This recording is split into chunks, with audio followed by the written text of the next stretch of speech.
మీకు తెలుసా కృష్ణుడు నెమలి ఈకను ఎందుకు పెట్టుకుంటాడు అని? బృందావన భూమిలో సమయం ఆగిపోయినట్టు ఉంది. యమునా నది మౌనంగా ప్రవహిస్తోంది. చెట్లు, పక్షులు, మృగాలు అన్నీ ఒకే దిశగా చూస్తున్నాయి. అది కృష్ణుడి వైపు. వేణువు పెదవులకు తాకగానే ఆ నాదం ఆకాశాన్నే కదిలిస్తోంది. హృదయాల్లో నిద్రిస్తున్న భక్తిని మేల్కొల్పేస్తుంది. అదే సమయంలో బృందావన అరణ్యంలో ఒక అందమైన నెమలి తన రెక్కలు విప్పి గర్వంగా నాట్యం చేస్తోంది. ఈ లోకంలో నన్ను మించిన సౌందర్యం ఉందా అని దాని మనస్సు ప్రశ్నించింది. అంతలోనే కృష్ణుడి మురళీనాదం ఆ నెమలి హృదయాన్ని తాకింది.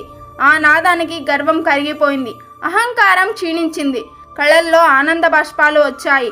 భక్తిలో మునిగిపోయిన నెమలి తెలియకుండానే తన ప్రాణాన్ని పెట్టినట్టు నాట్యం చేసింది. ఆ నాట్యంలో తన తలపై ఉన్న ఒక నెమలి ఈక మెల్లగా నేలపై జారిపోయింది.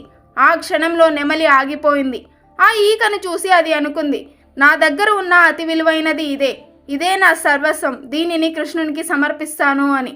భక్తితో వినయంతో ఆ నెమలి ఈకను కృష్ణుడి పాదాల దగ్గర ఉంచింది.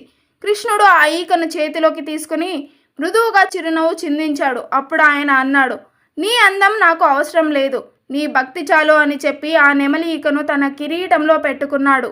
ఆ రోజు నుంచే నెమలి ఈక కృష్ణుడి చిహ్నంగా మారింది. నెమలి ఈక మనకు చెప్పే సందేశం ఒకటే, అహంకారాన్ని విడిచిపెట్టి భక్తితో సమర్పిస్తే భగవంతుడు మన చిన్న అర్పణనైనా తన తలపై ఉంచుకుంటాడు అని. అందుకే ఈ రోజు కూడా కృష్ణుడిని చూస్తే ముందుగా కనిపించేది ఆ నెమలి ఈక. Thank you for watching. Do subscribe.